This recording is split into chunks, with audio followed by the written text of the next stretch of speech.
जय हिंद दोस्तों।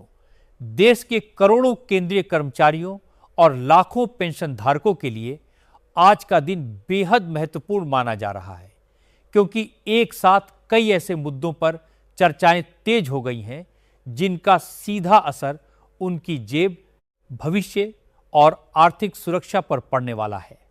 पिछले कुछ महीनों से सबसे ज्यादा चर्चा जिस विषय को लेकर हो रही है वह है 8वां वेतन आयोग। हर कर्मचारी और पेंशन भोगी के मन में एक ही सवाल है कि आखिर 8वें वेतन आयोग के लागू होने के बाद उनकी सैलरी और पेंशन में कितनी बढ़ोतरी होगी। इसी बीच फिटमेंट फैक्टर को लेकर कई रिपोर्ट सामने आई हैं जिनमें दावा किया जा रहा है कि इस बार अलग अलग वेतन स्तरों के लिए अलग अलग फिटमेंट फैक्टर निर्धारित किया जा सकता है। हालांकि सरकार की ओर से अभी तक कोई आधिकारिक घोषणा नहीं हुई है, लेकिन कर्मचारी संगठनों की मांग और विशेषज्ञों के अनुमानों ने उम्मीदों का बाजार गर्म कर दिया है। यदि फिटमेंट फैक्टर 3 या उससे अधिक तय होता है तो लाखों कर्मचारियों की बेसिक सैलरी में ऐतिहासिक वृद्धि देखने को मिल सकती है। वहीं पेंशन धारकों को भी इसका बड़ा लाभ मिलेगा। लेकिन यह भी समझना जरूरी है कि वेतन आयोग की सिफारिशें आने से पहले किसी भी संख्या को अंतिम मान लेना उचित नहीं होगा।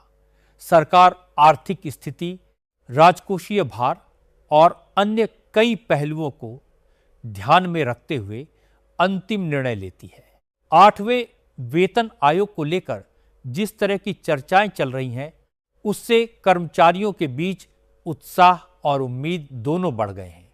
कई रिपोर्ट्स में कहा गया है कि निचले स्तर के कर्मचारियों को 3 तक का फिटमेंट फैक्टर मिल सकता है, जबकि उच्च अधिकारियों के लिए यह आंकड़ा 3.25 तक पहुंच सकता है।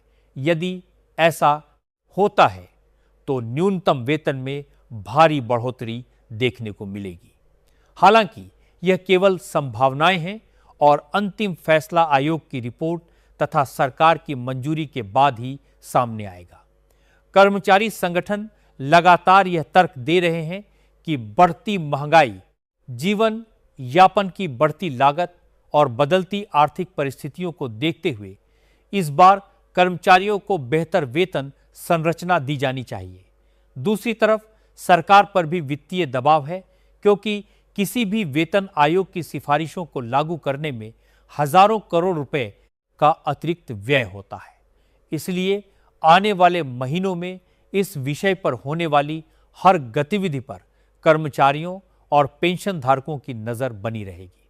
इसी बीच एक और महत्वपूर्ण मुद्दा चर्चा में आया है और वह है नोशनल इंक्रीमेंट।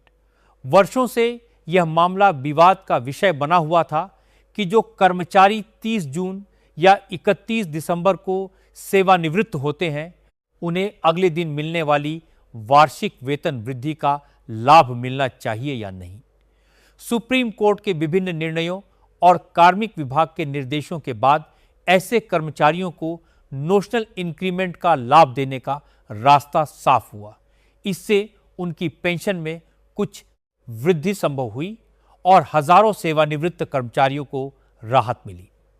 लेकिन अब एक नया प्रश्न सामने आया कि यदि ऐसे किसी पेंशनर की मृत्यु हो जाती है तो क्या उसकी फैमिली पेंशन भी उसी बढ़ी हुई पेंशन के आधार पर तय होगी। इसी मुद्दे पर हाल ही में महत्वपूर्ण स्पष्टीकरण जारी किया गया है, जिसने इस बहस को फिर से चर्चा के केंद्र में ला दिया है। कार्मिक विभाग द्वारा दिए गए स्पष्टीकरण के अनुसार नोशनल इंक्रीमेंट का लाभ केवल संबंधित कर्मचारी या पेंशनर तक सीमित रहेगा। इसका अर्थ यह है कि यदि किसी पेंशनर को नोशनल इंक्रीमेंट के कारण अतिरिक्त पेंशन मिल रही थी और बाद में उसकी मृत्यु हो जाती है, तो उसके परिवार को मिलने वाली फैमिली पेंशन की गणना उस बढ़ी हुई पेंशन के आधार पर नहीं की जाएगी। फैमिली पेंशन का निर्धारण मूल पेंशन के आधार पर ही किया जाएगा। यही नहीं, पहले भी यह स्पष्ट किया जा चुका है कि नोशनल इंक्रीमेंट का लाभ ग्रेच्युटी, कम्यूटेशन, लीव एनकैशमेंट और अन्य सेवानिवृत्ति लाभों पर लागू नहीं होगा। इससे कई कर्मचारी संगठनों और पेंशनर्स के बीच असंतोष भी देखने को मिल रहा है, क्योंकि उनका मानना है कि यदि किसी कर्मचारी को न्यायिक आदेशों के तहत नोशनल इंक्रीमेंट का अधिकार मिला है तो उसके परिवार को भी उससे संबंधित लाभ मिलने चाहिए। महंगाई भत्ते और महंगाई राहत को लेकर भी बड़ी उम्मीदें दिखाई दे रही हैं। उपभोक्ता मूल्य सूचकांक के हालिया आंकड़ों के आधार पर अनुमान लगाया जा रहा है कि जुलाई 2026 में केंद्रीय कर्मचारियों और पेंशन धारकों को 3 से 4% तक अतिरिक्त महंगाई भत्ता मिल सकता है।